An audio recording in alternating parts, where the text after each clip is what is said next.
Hi everyone, in front of me I've got VIVO Y19 and let me share with you how to set the camera timer on this device. Let's start with opening the camera app. And as you can see right now we are in the standard photo mode. So let's enter the settings, which are in the right upper corner. And here we have to localize the countdown, so let's tap on it. Here we've got 4 different options from which we can choose, so off, 3, 5 and 10 seconds delay. So let me tap on 10 seconds delay. As you can see, it will be immediately applied. And all we have to do right now is to tap on the shutter button.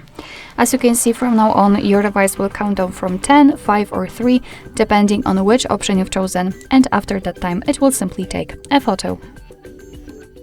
Okay, you can always remove the countdown. Just tap on the settings again, tap on the countdown and choose off. And from now on your device will take photos right after touching the shutter button. Alright, so that will be all. Thank you so much for watching. I hope that this video was helpful, and if it was, please hit the subscribe button and leave the thumbs up.